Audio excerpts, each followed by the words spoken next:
Good evening. Welcome to South Asia Newsline. I'm Yesh Chanzong. Here are the top stories we are tracking for you on Wednesday, the 25th of November. Indian state criminalizes forced religious conversions by marriage.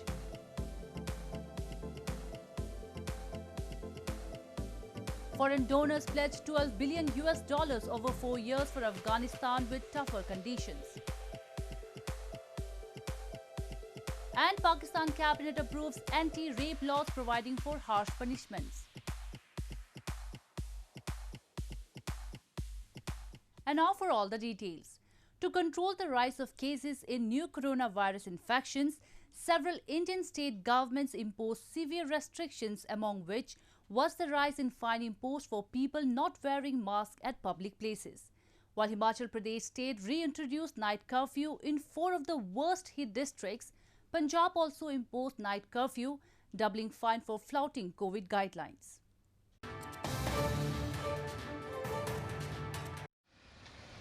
Even as India continues to report less than 50,000 new COVID-19 cases every day for almost a week, several cities saw a worrying spike of cases in new infections just after the festive season. Several state governments have imposed severe restrictions, among which was the rise in fine imposed for people not wearing masks at public places in a bid to control the rise of cases. The Punjab state government on Wednesday decided to impose night curfew in all the towns and cities from December 1. The restrictions will remain in place for 7 hours between 10 p.m. and 5 a.m. The government has also doubled the fine for flouting COVID-19 guidelines to rupees 1,000, that is almost $14. Himachal Pradesh, that saw a sudden spike in coronavirus cases with the reopening of hotels and resorts, also decided to impose night curfew in 4 districts that are preferred tourist destinations. The government also hiked the penalty for not wearing masks to $13.54. हमारे हिमाचल में खासकर देखा जाए तो कोई ज़्यादा मतलब activities होती नहीं है रात को, बहुत कम है। ऐसे कोई शादी ब्याह हो गया या इस तरह की एक्टिविटीज़ हैं वो बड़ी लिमिटेड हैं। पहले तो खैर शादी ब्याह थे नहीं, अब इस दौरान ज़रा काफ़ी हो रहे हैं। तो हो सकता है कि उस लिहाज से देखा हो कि भाई शादी ब्याह में ज़्यादा फैल रहे हैं, इसलिए बंद किया गया हो। India reported 44,376 new cases in a day, taking the total coronavirus cases to 9,222,216, while the death toll surged to 134,699. The Indian government's focus has been on ramping up COVID-19 testing facilities across the country. The cabinet of India's northern Uttar Pradesh state, ruled by Prime Minister Narendra Modi's Bharatiya Janata party, has cleared a draft ordinance to check unlawful religious conversions and interfaith marriages with the sole intention of changing a girl's religion, with provision for jail term of up to 10 years. Critics have condemned the move as an encroachment on personal liberty, an attempt to create a communal divide in the country.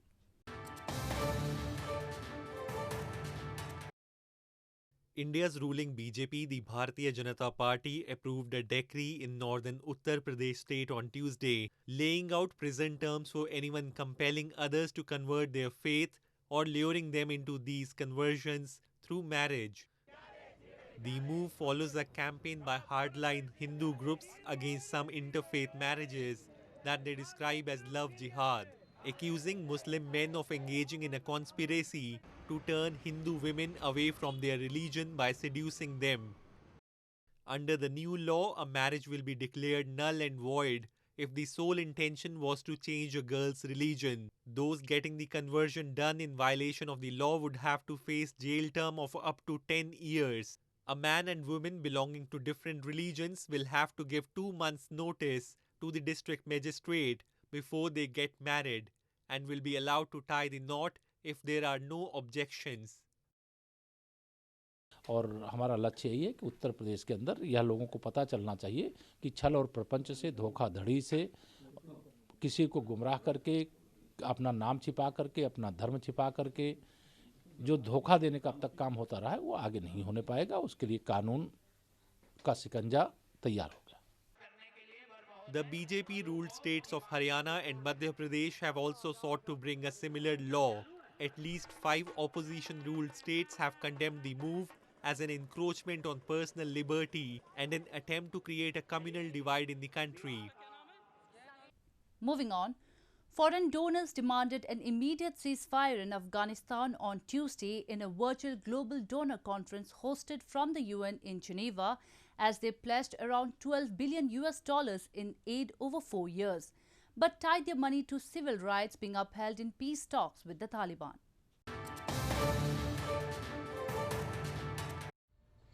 Foreign donors pledged a projected $12 billion in civilian aid to Afghanistan over the next 4 years at a virtual global donor conference hosted from the UN in Geneva on Tuesday. But many made it conditional on protecting human rights and making progress on peace talks in a major shake-up for the country's economy. That preliminary figure was a drop from $15.2 billion pledged in 2016 for 4 years, despite coming at a time when Afghanistan's needs are growing due to rising violence and the coronavirus pandemic. Many donors also put strict conditions on future funding, and some officially committed for just the next year. Assuming annual commitments are expected to stay in the same level for the 4-year period in total, then this would mean that $12 million. The decision on continuation of aid at comparable level will be reviewed against the government's progress. The United States pledged $600 million in civilian aid to Afghanistan next year, but made half of it conditional on progress in peace talks underway with the Taliban in Doha. I want to be clear. I want to be clear that the choices made in peace negotiations will affect the size and scope of future international support and assistance. The United States looks forward to reviewing progress in the areas I mentioned in 1 year's time. Another top donor, Germany, pledged $510.88 million in 2021 and signaled it would keep contributing until 2024, but also stressed that progress towards ending almost 20 years of war was needed. More on news from Afghanistan. Twin explosions in the central Afghan province of Bamiyan killed at least 14 people and wounded 45 more, provincial officials said on Tuesday. The 2 bombs hidden at a side of a road in a market in Bamiyan city killed 12 civilians and 2 traffic policemen. The bombings occurred while the international community pledged assistance for Afghanistan at a conference in Switzerland, hoping that peace negotiations between the government and the Taliban will end nearly 2 decades of war. No group has claimed responsibility so far, and the insurgent group Taliban has also denied involvement. In news from Pakistan, in view of rising rape cases in Pakistan, its federal cabinet has approved in principle 2 anti-rape ordinances aimed at awarding exemplary punishment to rapists, including chemical castration and hanging. This comes when there has been much debate around rape laws in Pakistan since the rape and murder of a 7-year-old girl and more recently, the motorway gang rape case. To curb increasing rape incidents in the country, the Federal Cabinet of Pakistan has approved in principle 2 anti-rape ordinances that change the definition of rape and are aimed at awarding exemplary punishment to rapists, including chemical castration and hanging, but not in public. The decision was made during a federal cabinet meeting chaired by Prime Minister Imran Khan, where the Law Ministry presented a draft of the anti-rape ordinance, local media reports said. This is the first time in the history of Pakistan that the definition of rape had been changed by incorporating transgender and gang rape in it. This comes when there has been much debate around rape laws in Pakistan since the rape and murder of a 7-year-old girl in 2018 and more recently the motorway gang rape. Prime Minister Imran Khan had earlier also called for punishments like chemical castration and public execution for those found guilty in rape cases. Moving on to news from Nepal. Amid growing calls for the winter session of the House, lawmakers in Nepal have accused Prime Minister KP Sharma Oli's government of undermining the parliament by not calling its winter session and issuing ordinances one after another.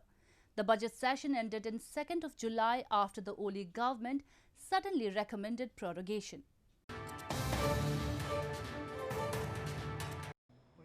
Lawmaker of the main opposition Nepali Congress in the National Assembly, Radheshyam Adhikari, on Tuesday accused Prime Minister KP Sharma Oli's government of undermining the parliament by not calling its winter session and issuing ordinances one after another. The budget session ended on July 2 after the Oli government suddenly recommended prorogation following an intra-party feud in the ruling Nepal Communist Party. Adhikari argued that the government is trying to rule on the basis of ordinance, bypassing the parliament, the sole body for enacting laws.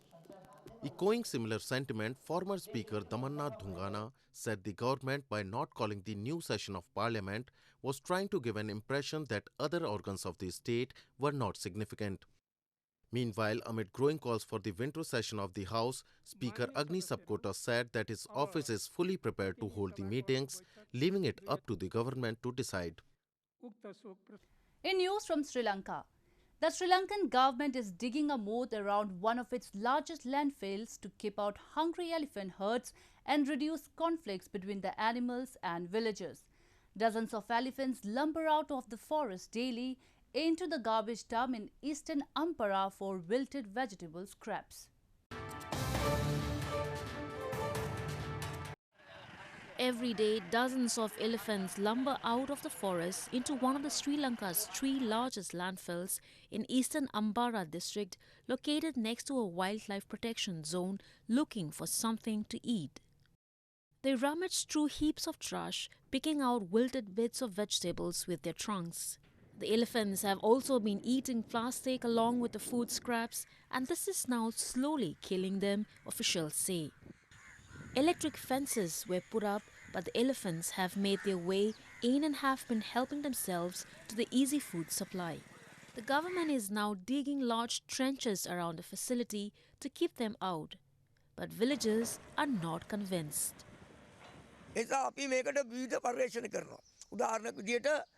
මේ අලියගල් ක්‍රමේ සාර්ථකයි කියලා අපි දැන් විශ්වාස කරනවා. එක ක්‍රමයක්.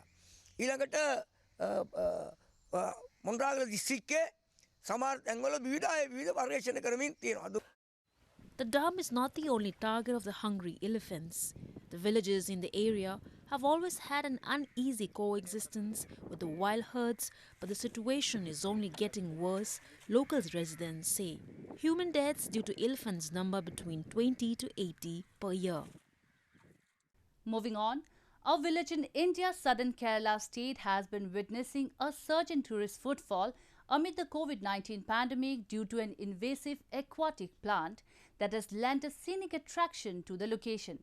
The pink flowering plant named forked fanwort has also created widespread interest among social media users.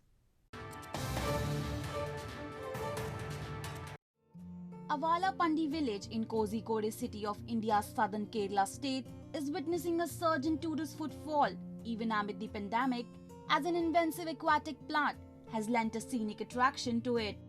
The pink flowering plant named forked fanwort, which belongs to the family of Cambomba furcata, has attracted widespread interest among social media users. It is locally known as Moolan Payal and is native to South America. More than 10 years it has been here, but since last 3 years it became blooming like this, especially this year. And within 3 days, people around the village and even out of the district came to watch here. Even children, including using their vehicle, so many people came to watch this area. Due to a steady surge in the number of tourists, several small-scale vendors have turned up in the area to earn some money out of the bloom. Well, that's all we have for you from South Asia this evening. Now our viewers can watch the show on southasianewsline.com. You can also visit us on facebook.com/AsAsiaNewsline and follow us on Twitter @AsAsiaNewsline. That's all in tonight's edition. We will see you same time tomorrow. Good night.